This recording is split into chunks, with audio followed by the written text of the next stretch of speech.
అన్నా మనం ఒక షార్ట్ పెట్టాం కదా, గుడ్డోడు ఇంట్లో చెవిటోడు దొంగతనం చేస్తే మోగోడు ఎలా చెప్తుడు అదే పెట్టాం కదన్నా. దాని ఆన్సర్ ఏందన్నా? చెడు మాట్లాడొద్దు, చెడు వినొద్దు, చెడు చూడొద్దు అనే 3 కోతుల్ని యెషయా గ్రంథం 33వ అధ్యాయము 15వ వచనం నుండి చెప్పబడ్డాయి. సేమ్ అలాగే ఇక్కడ చెవిటివాడు, గుడ్డివాడు, మోగవాడు అనబడుతున్న వాళ్ళు నిజమైన వ్యక్తులు కాదు గాని అలంకార రూపకంగా, ఉపమాన రూపకంగా చెప్పబడ్డారు. ఇక్కడ గుడ్డివాడుగా ఉన్నది విశ్వాసిగా పిలువబడుతున్న ఒక క్రైస్తవుడు. నీ వాక్యము నా పాదములకు దీపమును, నా త్రోవకు వెలుగునై ఉన్నది అనబడుతున్న గొప్ప బైబిల్ గ్రంథాన్ని పక్కనే అందుబాటులో ఉంచుకొని కూడా బైబిల్ తీసి చదవకుండా, వాక్యాన్ని ఎరగకుండా క్రీస్తు విరోధులు సేవకుడి స్థానంలో వచ్చి వాళ్ళని మోసం చేస్తూ వాళ్ళ ధనాన్ని, కష్టార్జితాన్ని, ముఖ్యంగా వాళ్ళ రక్షణను దోచుకుంటున్నా గానీ గ్రహించలేని స్థితిలో గుడ్డివారిగానే మిగిలిపోతున్నారు క్రైస్తవ విశ్వాసులు. వాళ్ళ మనోనేత్రాలు మూయబడే ఉన్నాయి. ఇంకా వాళ్ళ సమయాన్ని అంతా కూడా పనికిరాని విషయాల మీదే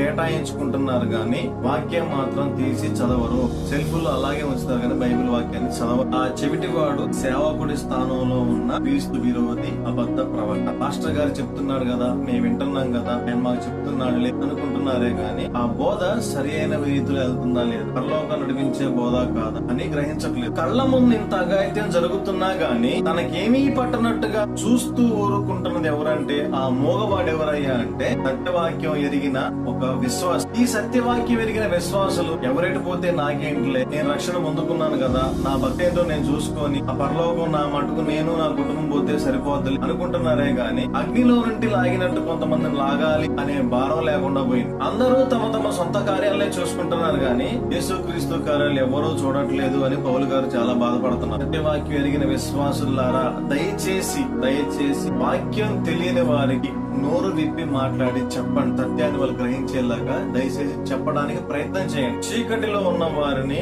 వెలుగులోకి నడిపించుదాం. ఆశ్చర్యకరమైన వెలుగులోకి నడిపించాలి. మనం మేలైనది చేయనెరిగి అలా చేయని వాడికి పాపం కలుగు.